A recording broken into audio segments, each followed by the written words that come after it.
do. Oh, yeah. Yeah. Well, we're going to improvise. I love it. I love it. Welcome to the neighborhood. We are here with, I'll have to explain all of our special episode side notes here, but this is Gina Schreck, and I am here with Kerstin Caldwell. I don't know why I want to call you Goodwell just now. Kerstin Goodwell. No, I'm just going to call you Goodwell. Okay, that's Caldwell. And we are going to talk. We're not here with Taylor. So you can tell there's somebody missing. It's like one of those game shows of guess who's missing. And we'll have to go into details of where is Taylor and why is she not here at the village? Yeah. Oh, goodness. She has, she's now doing a fun event production job. So she'll be here next Tuesday, I think it is. Her and I are doing a podcast all about her new career path. And so we're flying duo. We're in a 2-seater today. We're in a 2-seater instead of a 3-seater plane.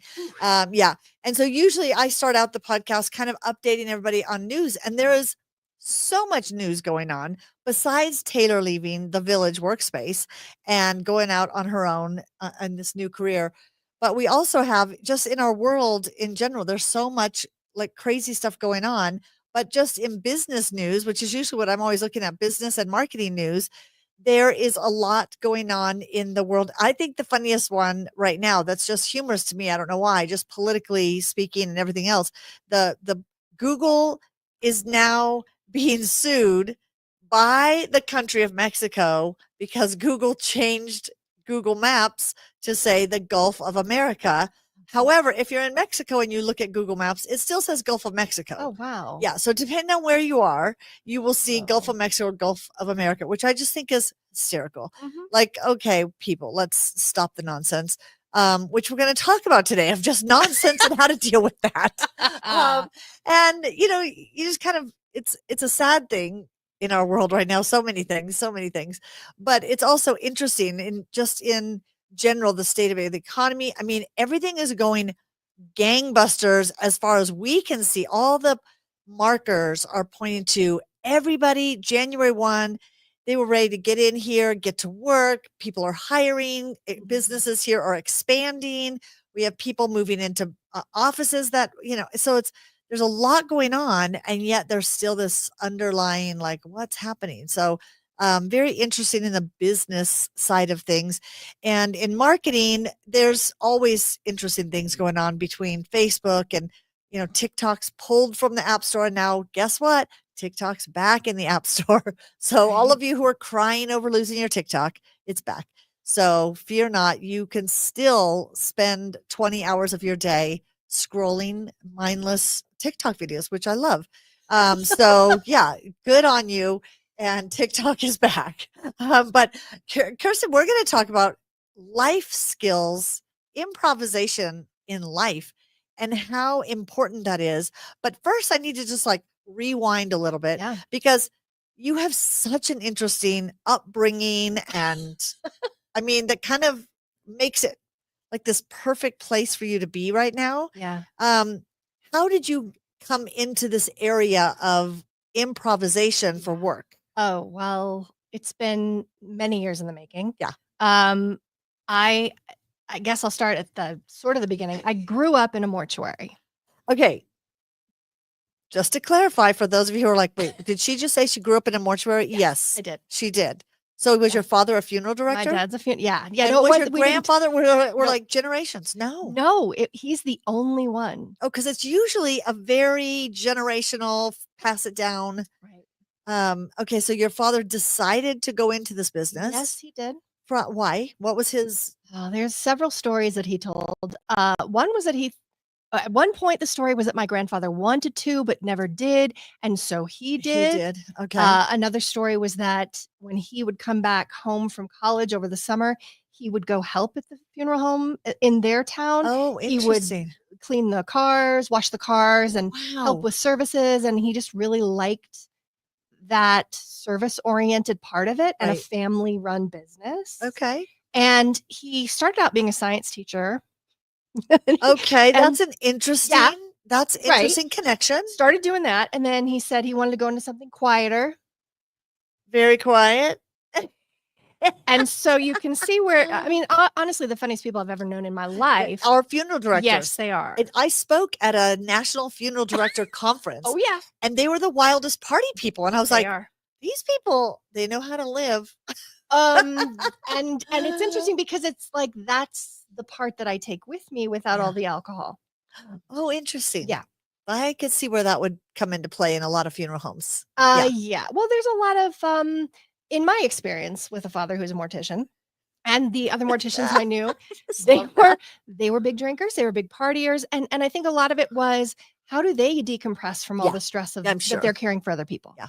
Right? And you're seeing things sometimes people who are, they're trying to put people back together just to have a funeral. Right. And I'm familiar with that. And also we have a group here that they deal with cleanup at murder scenes, suicides, hoarders, and their team. We're always talking about the need for therapy and how they come in here and talk. And I always feel like, wow, we get the juiciest stories, but morbid stories.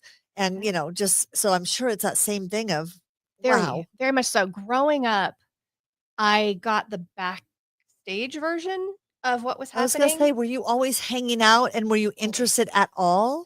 I had no desire to do anything in the business. My dad would tease, when you girls take over the funeral. And my sister and I were like, hell no. Ain't happening. Sorry, friend. Yeah. You're the one and only. Yeah. And which is really interesting. Yeah. But it was always whenever we needed dad, you just go to wherever he is in the house. And if that's the morgue, you sit on the stairs and talk to him. How close was where you lived? I mean, was it upstairs, downstairs? Downstairs. Yeah. Mm-hmm. Yeah. You walk into the mortuary and walk upstairs. Which your friends had to be just like, what the heck? Well, when I was 12, we moved from that one and we moved to another one where it was all like back of the house, front of the house. Yeah. Still, you're going to your friend's house and there's a mortuary there. It was, we were the fun family. Yeah. The fun family. Yeah. I mean, just like Adam's family. Kind of. Yeah. That's so, I mean, and knowing that now I know that we did marketing for 28 funeral homes. Oh. So my marketing agency, we did lots of funeral home, which was the weirdest thing when they first came to us, because I thought, how do you create a Twitter account and a Facebook account and all these for a mortuary I'm not a mortuary, but like funeral homes, but there was a lot of content of, green funerals and, how do you help your aging parents downsize? Mm-hmm. What do you need to know about cremation versus burial? So I learned more about funerals than I ever thought I would need. And I'm super knowledgeable right now. And one thing I learned personally was that you can never just bury somebody's ashes in your backyard without a license. It depends on where you live. You're in. Yep. Mm-hmm. Yeah. We had a friend wanting to put his wife's ashes in his backyard, and he had to catch a flight, and he asked my husband and I to do it, which was, oh my gosh. It's a crazy story. And it was raining, and ashes do not just spread. No, they don't. Clump. Yeah. And we were, it's like this crazy story, but I know more about death and but it's like you do have to have a good sense of humor in that business. And that was kind of the thing. A lot of my time as a little kid, I was babysat and my best friends were in the television. So my babysitter was the television, right? And I wanted to be someone on television. Oh, interesting. And escaping kind of reality. Escaping reality. Also, I learned at a really early age that I got attention by being funny. And I kind of wonder if there was a part of me that sensed, is it like I'm a dead kid in the funeral home? Because it was always about, there's a family downstairs. Oh, interesting. Quiet. So playing wasn't, I wasn't able to run around and be loud and voice. Yeah. Be a kid. Yeah. Right. And then there was, my dad had this kind of, we lived in Idaho Springs, small town. Yeah. He's the only mortuary in town for like 6 counties. Wow. He's also the county coroner. And so there was a time when he said, we were out in public. Right. You represent the funeral home. And I was like, oh, stop. Like, what does that mean for a kid? Yeah. As a kid, I knew that was gross and didn't work. Interesting. But getting laughs got me attention. Interesting. And so that developed the playful side, your creative. The funny kid, the kid who could say something to pull the attention back to herself. And then I, of course, went into theater and in high school, and I kept bugging. I wanted to be Gilda Radner when I grew up. Oh, so fun. So I was bugging my theater teacher I want to do sketch comedy. I want to do stand up. Teach us that. I don't care about Shakespeare Yeah. stuff. Who cares about Right. Shakespeare? Right. And she brought in one of her former students who did comedy sports. Oh, wow. And I, to this day, the heavens opened and I knew exactly what I was going to be You're doing. like, this is what I was meant to do. And then how did you start making that connection to bring it into like businesses? Over the years. Okay. Oh, yeah. Over the years. I mean, I had done it in college. I did some stand up. I left because I just wanted to do it. I didn't need a theater degree. I didn't think I did. I didn't want one. And so I moved to Chicago and studied at the Second City and Wow. Improv Olympic. That's And cool. yeah, I was there for about 4.5 years. You're like, Gilda was here. Exactly. Gilda was here. I feel it. Well, Yeah. and that's kind of the thing is here is a place where it was the birthplace of improvisation. Right. And also, I remember looking around going, we were all the funny people in our own little worlds and we found our place and now we're together. Oh, But interesting. like with everything else, you got to find a hierarchy. Who's the funniest? Who's the, True. And here's these nerdy kind of awkward kids who used humor as a way to get people to come towards them or to push them away. And That's interesting. it's a really fascinating subculture. And I got to the point where I loved the work, but I was tired of being in that environment. And I knew there was something more.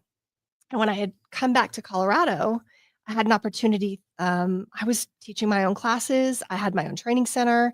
And I had an opportunity through one of my students. Alan Arkin was coming to the Mile High Church of Religious Sciences. And he's one of the original members of the Second City. Right. And I took a workshop with him and it changed everything. It made me understand what was that discomfort or anger that I had towards other performers when all I wanted to do was the work, but yet we're still having a pissing contest over who the funniest person is. Over. Yeah. That is interesting. And improvisation is all about how do we get into ourselves to support each other? It's all about abundance too. It's like, okay, abundance of ideas, abundance of creative energy, abundance of allowing people. Yeah, that's really interesting. Yeah. And so, so much happened in my life where I have unfortunately been hit 3 times in car accidents and was a passenger in a rollover. Oh, wow. I was diagnosed with PTSD. I had to quit the training center, stop everything, and be a part of my own life. Wow. And as I was in healing, I was learning a lot about the nervous system and how, your brain is just doing a really great job of protecting you. Yeah. And I started realizing, wait, hold on a second. These games, certain games, when they're put together in certain orders, it's the same way as, I'm detaching from the nervous system, like the hyper arousal, and I can calm myself down. That's interesting. If I can do that for myself, how do I bring that into a workshop setting? Right. And I really actually during the pandemic went right back into learning from the woman who created improvisation, the woman who created improvisation. Wow. I always feel like I have to make a point in that. A woman that did. Yeah. Because it was all about connecting to each other. How do we connect to each other through a creative space? Right. Whether it be song or dance or art. But game was how she was taught to do it. And then she started teaching kids how to be on stage. And she said, if I saw a problem of how to communicate that to them, I would just make a game and have them play the game. And then they had the experience in their body. That's so interesting. Yeah. Because it is, I think most people think improvisation equals comedy. And so, we just equate anything to do with improv is comedy. Right. But when you look at the principles of improv, it's really, and you and I were talking before about how it's so hard when you're people come to you with a problem and they just see it as just black or white. Or literally 30 minutes ago, a man walks in this room to see if this room would work for doing headshots for a group. And he goes, oh yeah, that's not going to work because this space between the table and the wall is too tight. And my brain immediately was like, well, wait a minute. It's a table. It can move. Like you can, he's like, and all of a sudden he was like, oh, well, then that would be a great spot. I was like, how did he not see that when he walked in going, or even to be curious enough to ask, can this table be moved? Absolutely. And I think that one of my values is curiosity. And it's searching for solutions. It's coming up with creative ideas. It's saying absolutely when anybody says, "Can you do something?" Absolutely. It can be done. Yeah. It may cost a lot of money. Yeah. It may take us a while to get that, 3 adult bears in the meeting room for you, but if that's what you want, absolutely. And Make it it'll happen. only cost X dollars. You're like, yes, there's a way. And I've always been that. I don't know if that's my stubbornness as a child. I've got that too. Yeah, which is always challenging things, but there's never an answer that I can't find if somebody tells me this can't be done, it absolutely can be done. Right. And my family, it drives them crazy because I'll go places and the the famous one my family keeps telling us when we went skiing, and I just said, "I just want a grilled cheese sandwich." And I go up to the place at the ski lodge and there's no grilled cheese sandwich. And I said, "But surely they can make a grilled cheese sandwich." So I just said, "Can you make me a grilled cheese sandwich?" And they said, "Oh, well, you don't have grilled cheese sandwiches." And I said, "Do you have cheese?" And he said, "Yes." I said, "Do you have bread?" He said, "Yes." I said, "Well, let's put those two together and let's make a grilled cheese Right. sandwich. Let's create something new." And he just kind of laughed. He's like, "I guess." He goes, "But I don't know what we would have to charge for it." And I said, "I don't even care. Charge me for your chicken sandwich. Right. But I want a grilled cheese sandwich." And it's like, solutions are everywhere, but you have to be able to shift from this can't be done, or it's not on the menu, or it's not on my task list, but how do you, like, how, if somebody is there are people who are like us, like, "Oh, absolutely, anything's possible." Yeah. And there are people who are very, it's black, it's white, it's Right. yes and no. There is no maybe. There's no, how do you get people to shift or develop that part of their brain? Right. Well, first of all, how are they showing up? If they're there, if they signed up for something that I've offered, Right. there's something that popped them in the door. But how do you get people that go, "Oh, I could never. Oh, well, That's not for me. it's That's too silly." it's interesting. Well, there's two different things. The ones who've opened the door and they've decided to step and lean in a little bit, Yeah. it can be a bit of a process. And really what I've noticed is taking what I know about the nervous system and explaining to them, hey, there's things going on in your brain. You want to be protected based on your past lived experience. Right. Your brain is a prediction True. machine. Yeah. And it's trying to look for danger in any moment. But what will help you out of that is exactly what play offers. When we see each other and we hold each other as being important in this moment, I can't play a game by myself. I mean, I can, Right. but I'm the only one to enjoy it. But when we sit together and we laugh and we connect and things come out of our mouths that we never intended to have, Right. we're surprised by the moment. That takes us into our prefrontal cortex where we can be our best selves. We can authentically show up and then have discussions, and reflections throughout the workshop of, oh, well, how did you get there? Yeah. What was in your way? And a lot of times it's a story. Right. It's a limiting belief. Getting those people who are absolutely no way, if it's a whole group, let's say a company brings me in and Right. says, you're going to work with us. Yeah. Number one, the kind of thing I'd never go into, I'm not going to come in to be like, let's make fun of Joe from accounting Right. kind of Right. thing. It's not to, yeah. Not at all. Yeah. I don't want you to create a culture where you're picking on people. Well, yeah, it's not safe. It's not It's safe to no. open up. But I just think there's people who they don't, that they will say, "I could never be Right. creative." It's like, Right. "Oh, yes, you can. You can create every day. Absolutely. Create solutions, create things." Absolutely. But they see themselves as, "Oh, that's not me. I'm not a flexible thinker or a creative thinker." So in those spaces, when it is a group thing and you're here because the boss told you had to be. Right. You're a hostage right now. Right? Yeah. To We an always extent, had in classes, you had the yeah. willing participants and you have the hostages. Yeah. Absolutely. I can read the room really quickly. I know who the Yeah. control freaks are. I know who the people who are terrified and are used to being, I'll stand behind so and so because I'm a great support person. Yeah. It's the same thing on stage as it is off stage. So I'm using the same skills. It's just I get to talk more about, cool, here are the things that I know are happening in our bodies. Here's what I know. You're worried about being judged by others. You're worried about getting something wrong. And I make it's the whole playing field. Everybody feels that way. You aren't the only one. Right. And when they start to realize that they might be having a little bit of fun and they're watching other people have a lot of fun, there can be a slippery slope of like, this is also where coercive things can happen. Right. But in a place where I'm holding space for, you're safe here. Right.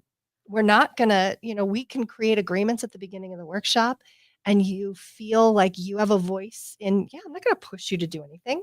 You can just sit and watch all you want, Yeah. you know? But it's a matter of, hey, when your body gets up to experience it, it clicks a little something in your brain. Like I say, no one dies Right. improvising. The only thing that dies, This spoken from someone who grew up in the right? I funeral have home never industry. seen a death So certificate that said died from improvising. improvising. Yeah, right. But the only thing that does die is a little bit of the fear. Yeah. You And realize, okay, that yeah, wasn't so hard. yeah, because game is transformational. I have people sit to just jot down what are thoughts, feelings, and sensations you have Mm. in this moment. Now let's get up and do something.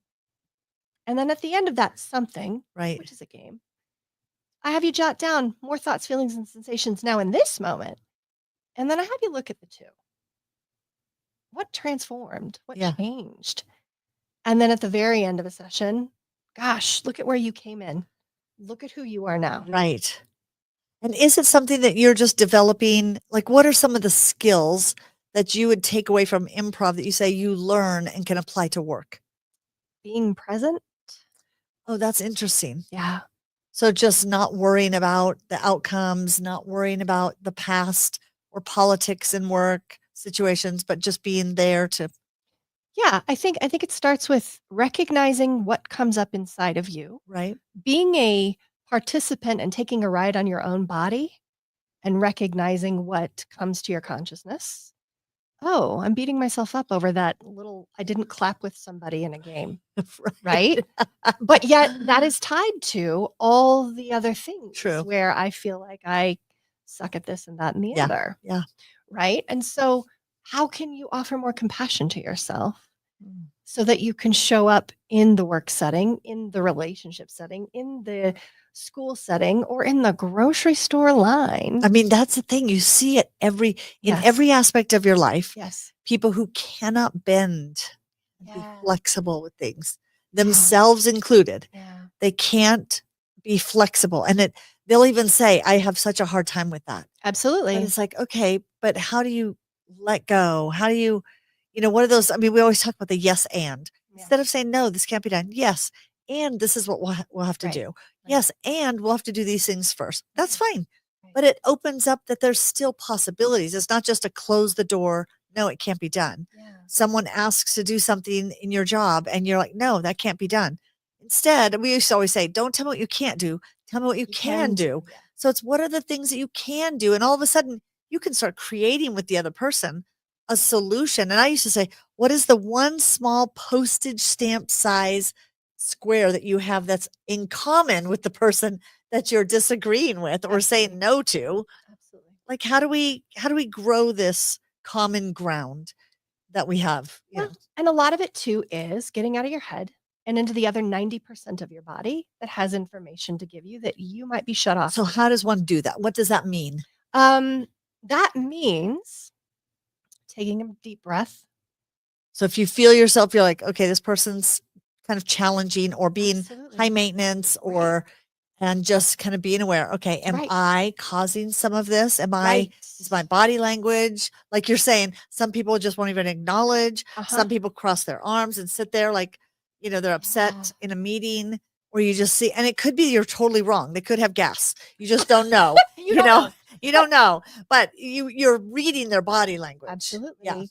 And how can you get brave enough to then in another setting ask? Right. Right? So it seems like you're not really wanting to work on this right now. Is this a good time? Well, and that's the other thing too, is if people have the awareness that, oh, I could never do that. Like people hear what I do for a living. They go, oh, that sounds so That sounds so cool. fun. And then I could never do it. So Right. it's the lean in and then the back away. I could never do it. I could never think that way. I could never be creative. I could never do it. It's like, yes, you can. How do you get people to get out of that? No, I can't. Well, and to what I always say is, yes, you can. Have you ever been a child? Because no, I was never a child. Yeah. I was born when I was 25. Exactly, right. I don't know anyone who's never been a kid. Yeah. Who and some of us have had really long lives as children. Right. We got to be a kid probably longer than we needed to be. Yeah. Some of us didn't have a very long childhood. I think it makes perfect sense based on where I grew up. Right. That that I now bring play into Right. any workplace, school, I've worked in prisons. Yeah. How do I allow people to tap back in and plug into that little inner 5-year-old who, I'm the dad, you're the mom, this is what we're doing, or I'm the pilot I'm and the dog and you're the right. cat. You're going to say this. And yeah, Right. And being creative. we just allow ourselves to be immersed in that and connected to one another, and nothing in the outside world matters. And the more that we do it neurologically, we're retraining the brain and the nervous system to feel confident being ourselves, to show up Yeah. as we Which are. I love the idea of a group going Yeah. through a session with you Yeah. because you then have common language that then you go back into your daily work and you can say, remember it's this, or remember we talked. Right. It's hard when you go alone and then you try to implement skills because you go back into patterns that are so well worn. That's right. And you don't have the support around you. Yeah. You don't have the support around you. But you can also be the pebble that comes True. into the pond. And Yeah. you changing yourself can affect others, And especially even in relationships. I talk to people in here and they talk about the struggles they have in their relationships at home. And a lot of it is, wow, there's so much more available to be playful and to bring fun and spontaneity and creativity. But I mean, ideas that I always tell people is taking a class. All of a sudden, number one, you're developing new synapses, firing and patterns forming. Yeah. And it could be anything. I mean, my husband's great at this. He signs us up for, we just took a 6-week dance class. And then this next Tuesday, we start a pottery class. So good for your We took a brain. glass making class, Spanish classes. Like, Love it. you're not there to be perfect. You're not there to get an A. You're there to just have fun. But then you take something away, aside from my amazing little glass marble that I made, and my dragon stone. I made a dragon stone. I mean, it was a mistake, but it looks like a dragon stone. Yeah, it's very cool. So I always say it's magical now. I love it. And and all of a sudden you're taking elements of this playfulness. Yeah. So aside from doing like classes, or what are some ideas in your workshops that you want people to take home and apply? Well, first of all, I take a look at the woman who created improvisation. Her name's Viola Spolin. And I teach from her major book, her big book that is for the theater, but I translate it into human world. She also has another book called Theater Games for the Lone Actor. And I say, this is the best meditation book on the planet. And Theater games for the lone actor. Theater games for the lone actor. And it basically is taking each game and doing it by yourself. And one of them, actually, I was taking a workshop, a teacher training with her granddaughter who now teaches her work. And it was during the pandemic. This is a sad story. Stay with me. Okay. My dog, my beloved firstborn child. No, don't go there. Well, here it goes. I was teaching a workshop on a Tuesday, Thursday online during the pandemic. Tuesday night, he had a seizure, and I knew Wednesday we were going to have to do it. And I kept thinking, how am I going to show up Thursday to be able to the same people that saw me Tuesday, right? And I had remembered in the class the weekend before, she was talking about, you kind of get to the point where my role in a workshop is to be the facilitator and what's called the side coach. I'm going to say things that are going to help you see things that you might not see. Maybe you take it in, maybe you don't. Maybe you can hear me, maybe you can't. But I'm going to present things while you're out playing that you might be able to integrate, and hopefully, you might work with it. Right. Well, the morning on Thursday, the first day I woke up without that little guy in my bed, right? I heard it immediately. One of her games is just hearing the sounds in the environment, listening to the environment. Interesting. So I hear one of my kids in one room on Zoom school, another in the other room in their classroom on Zoom school. I hear the water of me washing dishes. And I said, I just want to break apart and just cry and do nothing more. Right. But I got to show up for these people at 2:00. So I'm going to keep side coaching myself to come back to hearing things in the environment, feeling things. The 5 senses are a big piece of what she starts with. Oh, interesting. So like when you're feeling stress or frustration or something, just pausing. Start with a breath. And then paying attention to what do you see, hear, touch, taste. Yes. And whichever one doesn't have a trigger to it in the moment. Okay. Because I can be sensitive to noise. So I don't want to probably go to noise. I might want to go to like the sound of water running. Yeah. Great. That's wonderful. The feel of the The soap. feel of the soap, the smell of the soap. Oh, yeah. All of those put me back in my body, and I'm a pretty emotional person, so this was the first time I've ever proven to myself that I can hold something back for a little bit, and I made a promise to myself as soon as I turned Zoom off at 4 o'clock and we were done with that session, Yeah. I could lose it. Oh, Yeah. I lost it on a major scale. Yeah. But you're like, not until 4. Exactly. Which I do like the idea of scheduled breakdowns. Yes. I love that. It's Like, necessary. I'm sorry, I don't have time right now, but I definitely need a breakdown, so it's coming at 4 o'clock.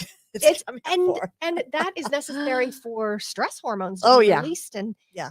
the cleansing of our body. Yeah. We have nap rooms here, and we used to call them breakdown rooms. Oh, I It's love like it. you got to go in, have a good cry. Yep. Come back out. Let's get to work, That's people, right. because there's work to do. That's right. And people don't tend to do that. Yeah.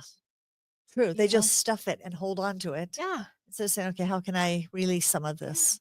Yeah. And so I guess what I always say is when you hear about what it is I do, Yeah. I might not be the thing that you go to, but if there is something that makes you lean forward and you are in your curiosity, then you need to maybe reach out to me. Yeah. You know? Yeah. What are some ideas that you have? I'm just curious for developing curiosity. I always say I want people to be more curious. Yeah. Curious of what are solutions or what, but how do you develop curiosity?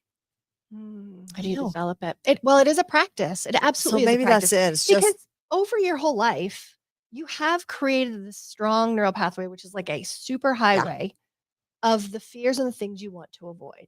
And that brain is just doing a damn good job, again, of protecting keeping you. Yeah. Yeah. I was to the point where my 5-year-old would run into the room too fast and my body didn't know it wasn't another car coming to hit me. Ugh. And my daughter, she'd see me freeze and just tears flying out of my face. And she'd say, Mom, what's wrong? I said, my body doesn't know that you're not another car. She said, but you know I would never hurt you. And I said, yeah, baby, I know you would never hurt me, but my body doesn't know. And so I need to reprogram my body to let it know you are safe. Yeah. And you coming at me fast is not a problem. So same kind of thing in working with individuals. I say if that door is open and you want to lean forward, it's for you to jump into. I can do nothing other than continuing to offer the space that is open. Right. And so coming in to understand that you're not going to die from playing and enjoying yourself. You are not going to be in the spotlight. Everything we do in the first few sessions, or if I just do one session with it, like a business group, it's all going to be community based. Right. There's not going to be not me put them on the stage and say, okay, be funny. Okay, funny man. And the funny really is a byproduct of a really good reality. Playfulness. Right? Yeah. Yeah. I think, again, detaching the word comedy from improv, improv work, improv life, improv comedy, those are all just different forms or places, I guess, that you use improv skills. Right. Well, Viola's work, the woman I teach from, her son grew up with her work. He was in college in Chicago and he got a group of friends together and said, we need to have a good theater community in Chicago. This is crap that it's all in LA or New York. Why can't Chicago have something? So we're going to take my mom's work and we're going to develop something. Interesting. That became the second city. And after a few years being there, I think about 5 or 6 years, they were both there training these actors to create this work, the scripted work on stage. They got tired of the egos. Who has to be the funniest person on stage? Again, that hierarchy being built. They got tired of it and they moved on. They left and started something different. And they started noticing patterns. When they would start something new, that same thing would come back. It wasn't about the work. It wasn't about the community. It was that same thing that I was feeling in Chicago. I don't need to prove I'm the funniest person in the room. I just want to connect with people and be real and allow them to do the same. That's so interesting. Wow. What a cool experience to study under that and learn all of those cool skills from somebody who actually developed it. Right. Well, she didn't give it to me, but all the other people. Well, but yeah, that's very cool. Under her work. Yeah. Doing that. Okay. So we're going to have we have a lunch and learn on a fun day to do a lunch and learn for this on April 1st. This is no joke. We're doing an improv for work. We're improvisation for work and life. On April 1st. And what are some things that people can expect? You can expect to come and be in an environment where you do not have to be the center of attention. Come and challenge yourself to be in something that feels a little scary, but it's actually really good for our nervous system. nervous system to be a little bit scared and to realize, oh, I lived through that.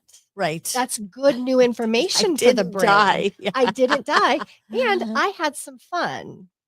So it's going to be, moments of how are we connecting to each other? Right. How are we recognizing some of these patterns coming up in ourselves? And how are we seeing something we never knew existed inside of ourselves? That's interesting. Well, it's going to be really fun. And I would encourage, if you have a work team, Ooh, a yeah. partner, Mhm. somebody that you think, you know what, it would be good to do this together Mhm. so that we have some skills that we could go home and practice, or we go to Totally. work and practice. I just am a big believer of, sometimes teams will have one person or two people go to a workshop, Yeah. and it's just so helpful to do it together. So Absolutely. Well, and this kind of stuff, it's fun to do once, but really over time, there's a lovely thing that happens in a progressive setting of, wow, what can we tackle now? yeah, And then great, I get to walk away and you can do it on your own, you know? that's super interesting, Yeah. really fun. And then if they want and they feel, okay, this was a great kind of little taste of what Right. improvisation is like for our business, then they could actually do a longer workshop Absolutely. together. Yeah. And I think we have one scheduled April The 12th. April 12th. Yeah. Saturday the Oh 12th. yeah. Okay. My brain kept going 24. Wow. It's okay. I have too many things in my head. April 12th, there'll Yeah. be a full day, right? Or no, it's No, only a couple hours. 9 to noon. Yeah, 9 to noon on a Saturday. Mhm. So you can, if you can't get away during the workday, if people want you to come in Mhm. and work, do you still go in and work with Absolutely. companies and teams? Okay, Absolutely. Yeah. which would be My great. my my business is called Gaining Perspective. My email is Kerstin, Kerstin, at Kerstin gaming. Caldwell, not Goodwill. Well, no, but Kerstin at Yeah, at gainingperspective.com. gainingperspective.com. Is that the best way for people to get a hold of you? Absolutely. And then if you want to follow you anywhere, are you on any socials Well, or? here's what's funny. Since my work has so much to do with interacting Yeah. in live settings, I've really, as of the first of the year, I've decided I'm going to not be in socials for right now. I Wow. might drop like a workshop thing on there Yeah. so people can see it, but I know I spend too much time in the death Scrolling. scroll, Yep. and I really need to be face to face with people. So really coming to me personally, Kirsten at gainingperspective.com Is the best is the way. best way to do it. You That's can, awesome. yeah, Yeah, it is interesting how stifling our life can be when we're just focused on everything online. yeah, Um, yeah, it's it's and we were talking about earlier, it's, Facebook and Instagram, they change the algorithms every week. yeah. So you learn it and it changes, you learn it and change it. You put all this work into sharing great content Yeah. on there, but nobody sees it. Mhm. And so Yeah. it's always good for people to know, like, okay, if you really want to learn more, and do you have a website that has Yeah. info? So .com. gainingperspective.com Mhm. is where you can learn more about the courses and things that you offer. Yeah. But it's going to be really fun. I'm really looking forward Yeah. to it. I mean, I know our team will benefit because in here we're always talking about be creative, Yeah. create solutions, stay curious. Don't just ask someone, "Oh, what size office do you need?" But I want to be curious. What Yeah. Tell me what you do. Yes, exactly. You Who are know, you as a human yeah, because there's a in lot the of space business? in here. Yeah. When people come in looking for an office, I don't want to just sit down and say, "Oh, well, then here's an office." There's more space I than need to be here. curious. I need to ask lots of questions so that I can put the perfect solution. I think a lot of times in businesses, when we're helping our customers, trying to have that improvisational mind to create solutions starts from being more curious and Yeah. asking lots of questions. And how can I help them with a solution that's created in our minds together? Yeah. So Yeah. really fun. April 1st, mark your calendars, bring your lunch, Mhm. and just come on in. You're gonna, I mean, you don't have to eat, but you're gonna eat, you're Yeah. gonna learn, you're gonna play, you're gonna have a great time. Yeah. April 1st here at the Village, and it's going to be 11:30 to 1. So 11:30, get here, kind of get settled, do little intros, Yeah. and be ready to have a great time. So Yeah. I'm really looking forward Oh, to me it. too. Yeah, we're gonna play and have fun. So until then, and next week, we're going to be talking with Sabrina from the Crisis Center here in Denver. Yeah, so see, we're going from mortuaries and improv to Crisis Center and improv. I Mhm. guarantee they have to get creative. Absolutely. And we have a lot of things going on here at the Village. We have a blood drive coming up, a big health fair coming up in a couple weeks. So there's always always lots to do here at the Village. So come and visit us anytime at the Village Workspace. You can find our website at thevillageworkspace.com. And don't forget to subscribe and share our podcast so you can meet more neighbors that we have here at the Village. And we look forward to seeing you in the neighborhood next week.